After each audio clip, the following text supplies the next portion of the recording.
Jovan, let's take it back to the Lakers. Who are they this year? You know what I mean? Like, again, I hit on it earlier. Like, was the West Finals, the best version of them? Now, Rob Pelinka, again, very, very good summer. He re-ups with Rui Hachimura, D'Angelo Russell, gets Austin at a good number. And John alluded to this earlier. If you have any context you feel like sharing on, what you learned about Austin's market this summer and how they did land on, I forget the numbers. I'm rusty on Austin's contract. 454. Yeah, I mean that's He's got a wildly player option year 4, which extremely I team assume he'll friendly.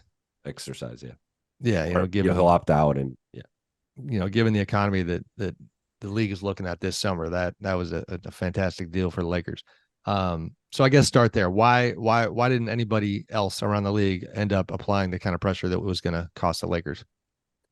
Yeah, so the two teams that were interested in Austin, or had the most interest in Austin, were San Antonio and Houston.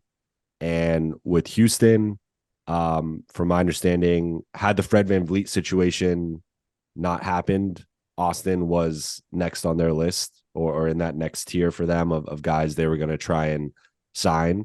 Obviously, Fred VanVleet gets that monster deal, and that he ends up not being a need for them. And then San Antonio was the team that Reeves and his camp were going back and forth with, and ultimately instilled a deadline with, in terms of, hey, like, we have this offer from the Lakers. It's a great offer. Of course, we'd like more money, and that would be something nice. But San Antonio was being very diligent and patient in terms of making a formal offer, and they were considering, potentially some type, 3-year, $60 million deal, where that would still poison pill the Lakers in the third year, or something along the lines of the 4-year max, which would have been around 4 years, 100 million. But ultimately, they chose not to do it, at least by the deadline. They wanted to see how the free agent market played out. Reeves and his camp didn't want to just be out there in the game of musical chairs, and then the Lakers, once San Antonio's gone, the Lakers have no incentive really, other than just goodwill and keeping the partnership good, to offer him that max. So I think for them, they just chose the guaranteed money, and he loves LA. He's made it clear he feels at home. They've got a great relationship with Jeanie Buss. They've got a great relationship with the front office. He loves LeBron. Taylor Swift is out there sometimes. Taylor Swift is sometimes out. It's much more realistic than a random Arkansas bar. I will say that. Him running into Taylor Swift there. So, so as far as where the Lakers are, to me, they're third in the West in my pecking order. I think Denver, you got to give them their respect. I do think the depth is a bit of an issue. They are betting on Christian Brown and Peyton Watson both taking jumps next season. And I think, that starting lineup to me is the best lineup in basketball. But beyond that, I don't really, I didn't love the Reggie Jackson signing. I think there's still a hole at backup center. Like, if any one of those 5 guys suffers an injury, I think they're more susceptible to lose games or be at a disadvantage than other contenders. And then I love Phoenix. I think Phoenix is a potential sleeping juggernaut. I think they're one of the few teams that could potentially win 60 games next season. And do juggernauts sleep? I've never pondered this question before. Sorry.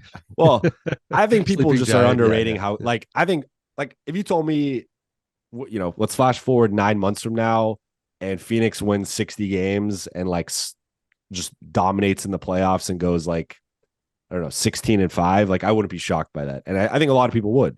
I just think with that collection of talent and shooting, guys who could play on and off the ball, I love their vet minimum signings. I think they crushed it, in bargain hunting. So to me, Phoenix is like, the defense and the health are obviously 2 major things, and that could go a bunch of ways. But how do you I see the upside. Point guard question. I think they're fine. I think like Devin Booker and Kevin Durant, to me, running an offense, it's like, I don't know. I mean, I think, like, to me, it's similar to the Clippers, where we've seen the Clippers with PG and Kawhi running the offense. I mean, when they're healthy, again, health is a big thing with this team. But like, when the Clippers are healthy, they made a conference finals run. Like, they've looked like they can win a championship. They just can't stay healthy. And that's my thing with Phoenix. If they can stay healthy, I think they're going to figure it out.